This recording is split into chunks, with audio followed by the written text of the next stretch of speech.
Hi everybody, it's Josh with Talk About Trek, and I am back this New Year's Eve to talk to you about Mission to Horatius, the very first Star Trek novel ever written, written in 1968 by the fairly popular sci-fi novelist at the time, Mac Reynolds. And the book contains some nice illustrations by Sparky Moore, which if I try to show you will make my camera very fuzzy, so we'll see how that works out. But let's talk about Mission to Horatius. So, this is a young adult book, a book aimed at children, young teens basically. And it was one of those things that was probably written at the time just to, I don't know, I imagine there was probably lots of things written at the time that were similar. It has a little thing here that says authorized TV adventure. So maybe books that were written about popular shows that were on. And just something meant to be fun, nothing too deep, and that's exactly what you get here. So the story starts out with this. Well, first let's look at the book itself, because very nice looking book for being from 1968, which would be what 30, like 54 years old. So very nice condition. So and on the inside cover here. And this was once owned by a young Paula Hippola back in March of 1969. So, Mission to Horatius starts out with the crew of the Enterprise on a secret mission. They're on their way to NGC 400, and when they get there, they can open up their secret mission tape. Bones is upset. He is worried that this crew is overworked, and they are in terrible trouble coming under space K-Fred, which is kind of like a madness for being in space for too long.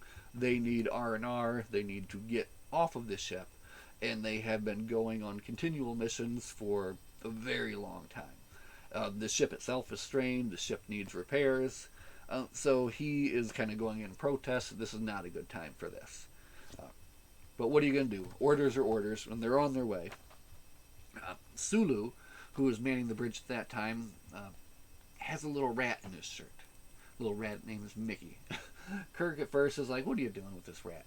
But then Bones is kind of like, maybe the rat can help out with the space K-Fred. So he's allowed to keep the rat on board, even though, it's a rat on a starship running around. Probably not a great idea. But Sulu claims it's like a trained rat. So, again, this is a children's book. Just bear with me, it's fun. You gotta keep going. The rat's name is Mickey, and yes, he is trained. One of the things this book does very well is showing you like the off hours of the Enterprise. So it'll kind of follow the initial story, and then you'll get this little scene of them in the rec room with Uhura playing her guitar, singing a song, and the string snaps. And there's no more replacement strings. They can't replicate anymore. And like they're actually in the situation where like, man, like she actually can't play all strings on her guitar anymore now. They also have a problem because apparently Sulu stepped on the last ping pong ball and crushed it, so they can't even play ping pong anymore. So all of their recreation activities are running out, and Bones is really worried about the space K-Fred. Now they get to their destination, and their mission is revealed. They are on a mission to Horatius. Now, Horatius is a star system they don't know much about, but they do know that it was colonized. There are 3 M-class planets here, and they were all colonized by humans at some point during the past, 500 to 1,000 years or something. So, they don't know where the distress call came from. It cut off very quickly, but they head that way at warp 7 as fast as they can, because Bones is again pushing Kirk about this space K-Fred. Watch out for that K-Fred. So they get down to the planet, and the first one they visit is Neolithia. And at Neolithia, the people there have rejected nature, and that's why they left Earth to come to that planet and be one with nature. So they're immediately set upon by this young brave. He counts coup on Captain Kirk, which is he kind of strikes him and scratches his face or something like that. He's brought down by some phasers. And after they kind of get to know each other, they find out that he is Grang of the Wolf Clan. And he thinks that these are like invaders, sky pirates from the sky. They try to convince him that they're not, that they're here to help. And they ask to be taken to their elders or whatever. And that's where Grang takes them, is to the cave where they're all at. So He takes them to this cave where they're all sheltering. Of course, when they get into the cave, they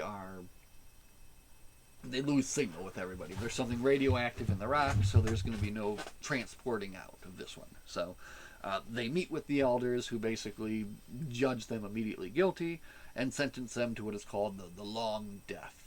And they call in their shaman, who's this really cool looking character, and I would love to show you, but as soon as I do, my camera is going to go fuzzy. But we're going to get a bit of a look here. So they send in their shaman to perform the long death, and all of a sudden they're surrounded by hundreds of archers lining the walls. Hundreds of archers lining the walls there, so that didn't do too bad. But Spock is not fooled. This guy is using some kind of mental projection to make people think that these archers are there, and I guess that's enough to even kill them. So it's kind of a silly concept, but it was cool. And the guy had a hat that had bat wings coming out. So that was cool as well. So very fun there. They're able to stun him, get away with Grang's help, get out, get back into communications range, and beam back up to the Enterprise, and they escape that little adventure somewhat unscathed. However, in their little storage compartment, they have a stowaway, and Grang has stowed away, knowing that basically since he helped them escape, he's kind of a pariah in the society now, and what's he going to do? So I think he had a little help from Chekhov and Sulu along the way there. They're already on their way to the next planet, so Kirk just lets him decide to stay there, puts him under Sulu and Chekhov's care to kind of watch over him, get him cleaned up, get him washed up, and get him teach him the ways of being on a starship, basically. So then you also get these fun little scenes now with Grang interacting with the very bored Enterprise crewmen as they're out of recreation. He ends up throwing one of the rec room officers around on a wrestling mat for a little bit. So just some fun scenes there, and you can really see how this was written and how this was directed to a kid, because you just get all these kind of fun little adventures thrown throughout here, and it slips along really fast that way. So they're on to the next planet, the planet Mithra. The planet Mithra has its own problem, and it's a theocracy, and the priests there, well, we're getting ahead of ourselves anyway. They get to the planet Mithra, and they're able to make radio contact with somebody. And through that radio contact, first the guy's like, no, don't even come here. Kirk kind of bullies his way into it and says, we have to do this, we have to investigate this and make sure you guys aren't sky pirates. So they do get somewhat, permission to go down there. They get led into this amazingly, crazily decorated temple. So you can immediately tell that, there's two classes. There's, this priest class, and then there's, the serfs and, everybody else. They call them the churls, I think. Yeah, the churls. They call them the churls. So you got, the priests and the churls. And these churls are all walking around with a big smile on their face, just as happy as can be, like nothing in the world is bothering them. So immediately McCoy's like, yeah, something's going on here. This isn't right. So they go into the main temple, which is lavish and adorned with jewels and gold and just crazy ridiculous. And they meet the high exalt so-and-so, who's a big jerk. So he's basically, have you taken your anodyne today? So everyone on this planet every day has to take this thing called anodyne.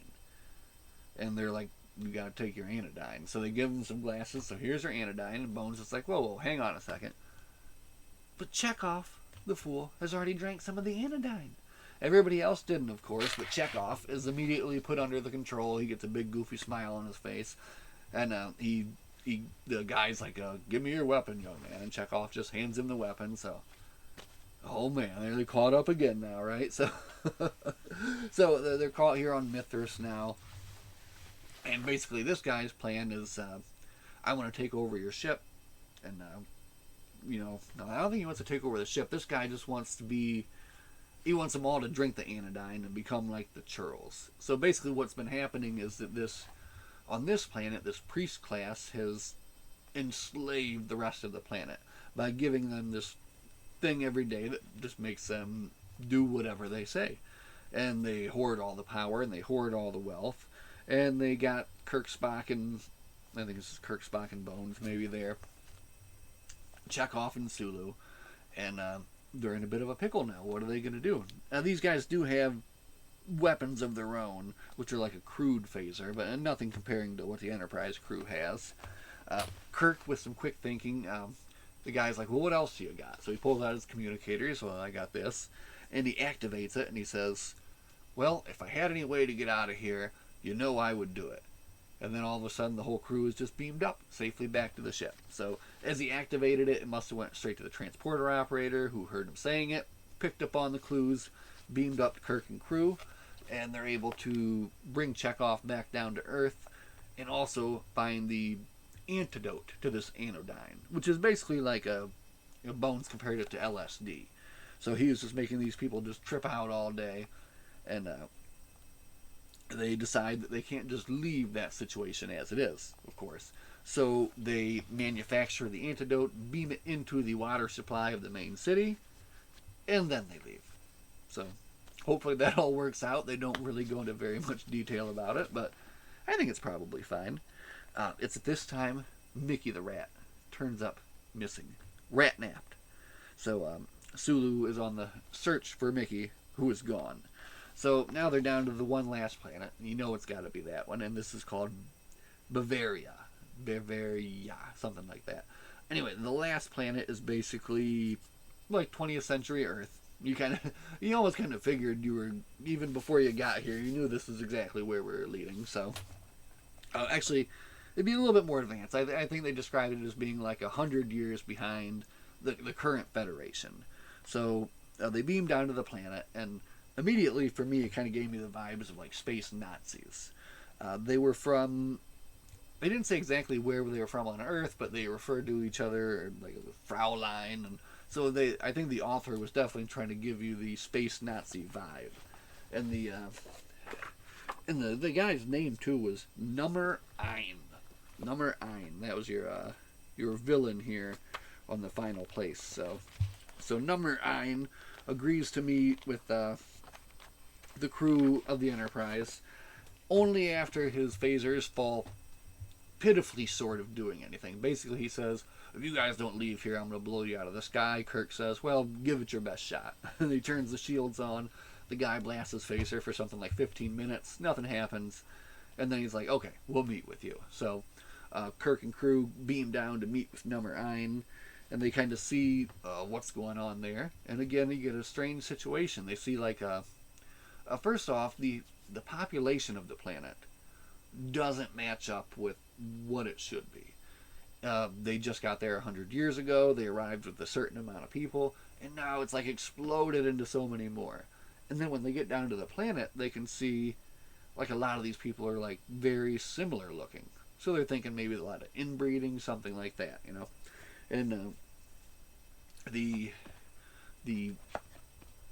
upper class there, so there's kind of like this upper class and then all these different ones. They call the different ones the doppelgangers. And the crew of the Enterprise just takes that to mean that they're the lower class. So you got the upper class and the lower class there. This book was really weird, but it was fun. Like I said, I started it yesterday and I finished it today. It is such a fast and easy read because it's a children's book. It's meant to be read fast. And every little adventure just kind of gets solved up or closed up very fast as well too. So what happens when they get to Bavaria and Nummer Ein is that they are sent to the arena. Of course, there's got to be an arena scene, right? So Kirk, Spock, and Grang, who is with them as well. Grang gave the positive ID that these guys are the actual space raiders that they come and take people and take their stuff. And eventually that's when Number Ein, he admits to it as well and just tosses them all into this arena. So you get your arena scene where Kirk, Spock, and Grang, first round, they knock out these guys handily. And then the guy's like, all right, round two. And then they put these guys on stretchers, carry them away, and then the door opens up and the guys come running back in again. They're full health, So the next time they got to fight them, they're a little bit winded, so it's harder. But they still manage to beat them. They pick them up, they carry them out, and then round three. And here come the three guys back again. So at this point, they're like, what the heck is going on? You got a bunch of twins back there or something? But what it is, of course, And I mean, they kind of gave it away when they first gave them the name doppelganger, is they are clones. So like this society basically has this cloning technology and just creates. They found like the perfect soldier, the perfect fighter, and they just keep creating them and creating them and creating them and creating them. And then they're like the upper society, and they have all these doppelgangers, of course, to do that.